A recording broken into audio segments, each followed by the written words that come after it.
Maharashtra TV news, आवाज सर्वसामान्यांचा। Breaking news.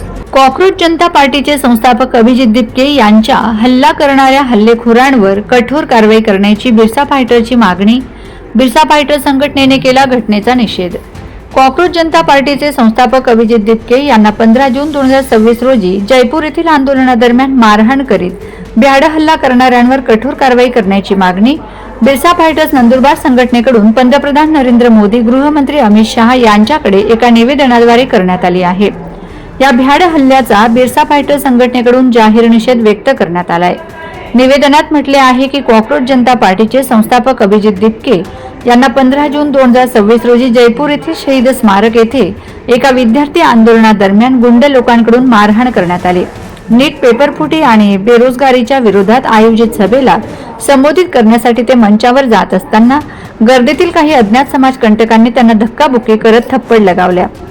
सीजेपीच्या वतीने नीट पेपरफुटी, बेरोजगारी आणि केंद्रीय शिक्षण मंत्री धर्मेंद्र प्रधान यांच्या राजीनाम्याच्या मागणीसाठी हे आंदोलन आयोजित करण्यात आले होते। अभिजित दीपक समर्थकांच्या खांद्यावर बसून सभेला संबोधित करण्यासाठी जात असताना गर्दीतून आलेल्या काही लोकांनी त्यांच्यावर अचानक हल्ला केला। हल्लेखोरांनी कॉलर पकडून त्यांना मारहाण केली। तरुणांना घाबरवण्याचा आणि मुख्य मुद्द्यांवरून लक्ष विचलित करण्याचा हा केविलवाणा प्रयत्न आहे। अभिजित दिपके यांच्यावरचा हा हल्ला भारत देशातील संपूर्ण तरुणावर आहे। ही लढाई विचारांची आहे, हक्क अधिकाराची व सत्याची आहे।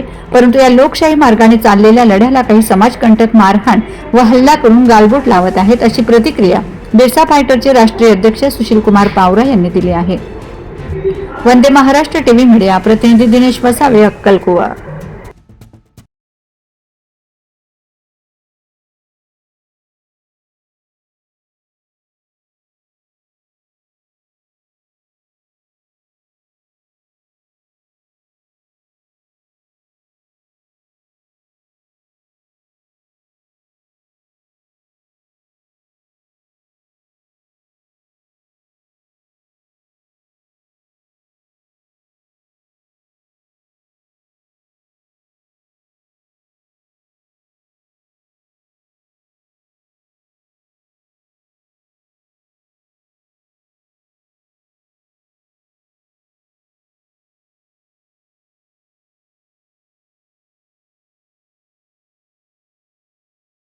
वंदे महाराष्ट्र टीव्ही न्यूज, आवाज सर्वसामान्यांचा। अशाच नवनवीन बातम्या पाहण्यासाठी आमच्या चॅनलला सबस्क्राइब करा, बेल आयकॉनला क्लिक करा।